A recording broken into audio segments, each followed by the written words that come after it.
Again, in this week's parsha, so Moshe tells the Jewish people that there will come a time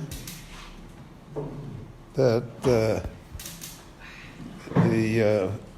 stranger or someone that comes me'eretz nochriya from a distant land will come to visit Eretz Yisrael, and v'ro es makos ha'aretz ha'hi, they'll see how Eretz Yisrael is desolate.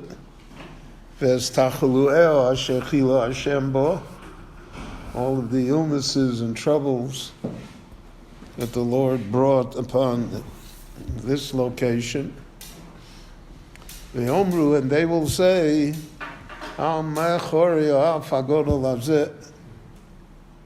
what is the source of this anger? So it's interesting to note that it doesn't speak about the Jewish people. It speaks about the land of Israel. That the land of Israel will become completely desolate. Gofris v'melach, sreifa kol arzo. It'll be a land that'll be sulfur and salt. In other words, everything that there is Bariyam HaMelech will now inhabit the entire land, and everything will be burned, parched. Lo yizora, nothing can be planted. Lo yitzmach, nothing grows. So it's a description, again, not of the people, not of the Jewish people, but it's a description of the state of how Eretz Yisrael looks. So this leads us to a general idea that the Rishonim discuss, the Ramban especially, is that the connection between the Jewish people and Eretz Yisrael is such that in order for the land, so to speak, to do well, it has to be that the Jewish people are doing well there as well. And if they are not, then the land cannot do well on its own, and that the symbol, therefore, of the exile and the troubles of the Jewish people is how the land looks. And the Gemara says, Imra'isa, if you're privileged to see that there are bountiful crops in Eretz Yisrael, sheperoseha tzomchos, so then you have a right to expect better times than kaveh legula. And you can hope that the redemption is on the way. So there's this intimate connection between Eretz Yisrael as a place and the Jewish people as a people, and as conditions exist between them. This week we will conclude the Shiva de Nechemta, the 7 prophecies of Yeshayahu Hanavi that contain the message of consolation and hope. So if you look through the 7 chapters, you will find a thread of connection. Excuse me. And that is, the Navi speaks about the land, how the land will flourish. He speaks about the land as though it were a person or a society. So there's no other land. I mean, like the Ukraine is the Ukraine, no matter who, even when the Ukrainians are there. It's fertile ground.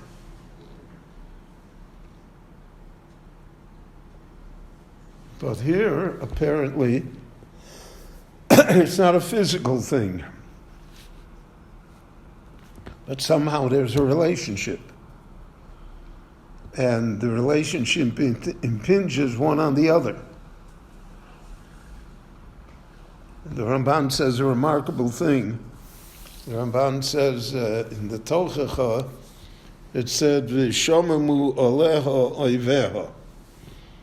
The enemies of the Jewish people will stand in wonder, which is really this week's parasha, right? How did God do this to such a place? Why is it, so to speak, such a God-forsaken place? So the Ramban interprets it differently. He says, "V'shomamu oleh oiveha" is a statement about Eretz Yisrael. Eretz Yisrael will be shmoma because oiveha lived there. Because the Jewish people are not present. When the Jewish people are present, so he says, so then the shmoma is removed. Then it somehow becomes verdant and bountiful and plenty, etc. So in 1898, Mark Twain visited the country and he wrote a long essay about it. And Mark Twain was an agnostic. He was very anti-religious, and he had a very sarcastic pen. And he wrote that he never saw such a God-forsaken place as the place where God says that's where he is. And it's true, in 1898 the country was barren. The country could not support itself. There was no agriculture here, there was nothing.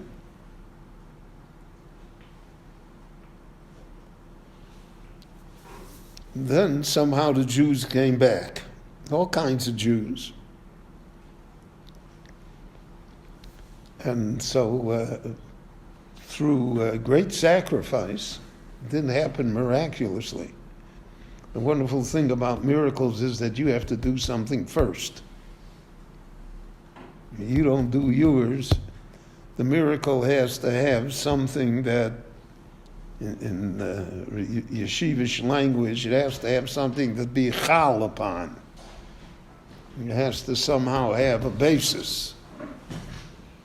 So, for instance, the miracle of Hanukkah is only because they had this little cruse of oil.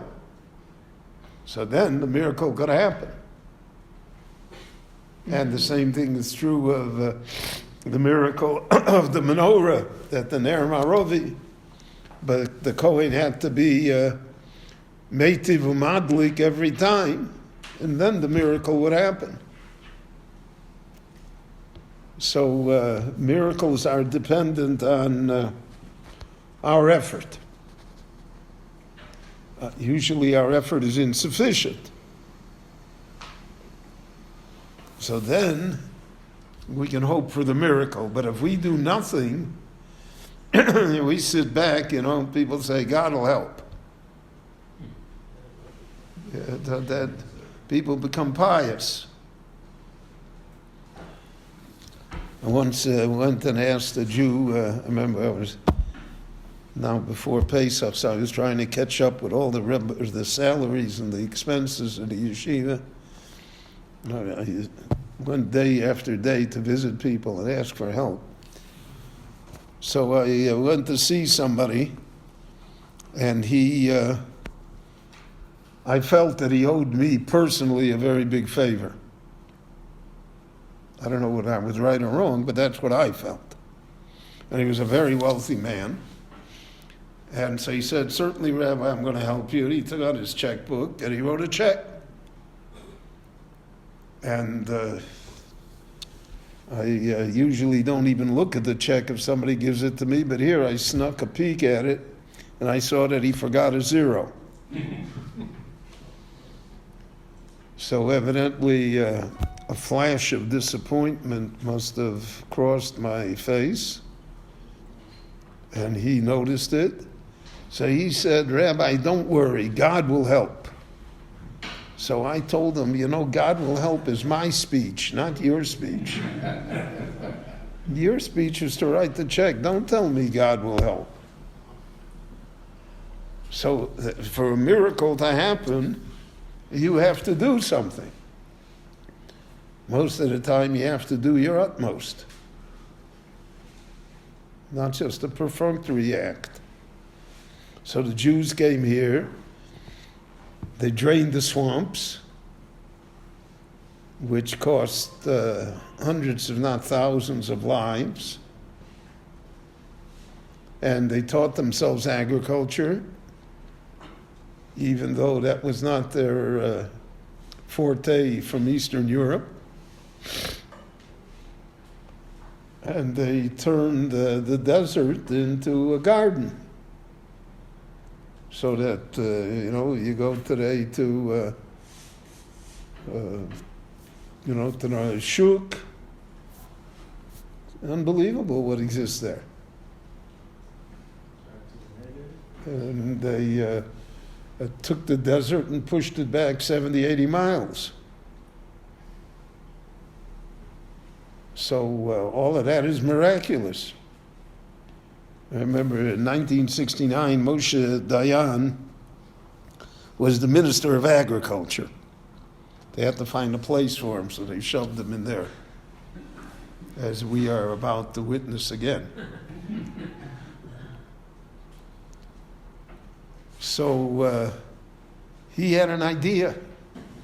He said there are no homegrown tomatoes in Israel. There were no tomatoes in 1969. There were no agvaniyot. So he was going to develop agvaniyot. And the first year that the crop came in, the tomatoes came in small and green and hard and without taste. And so the people used to call them, in honor of Dayan, they called it Meshalach, little meshes. But we're a big tomato exporter today. And the Israeli tomato is one of the finest in the entire world. And the same thing is true of all other crops as well. So Chazal, therefore, made this connection between the people and the land. And to a certain extent, if we want to know how the people are doing, so if you look only at the people, sometimes it's depressing. Because we're all humans, and humans are imperfect. But if you look at the land, and you look at the produce, and what has been accomplished, so then that is a sign that, so to speak, we're on the right track. Somehow we're going to get there. And therefore that's very important.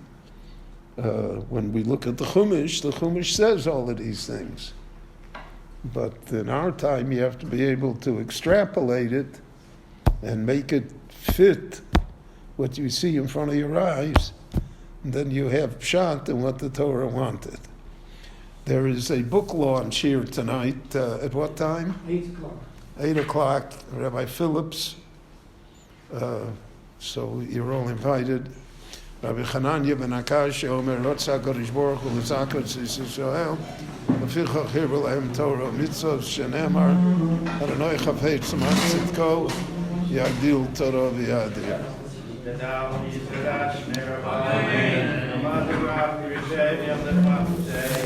Amen.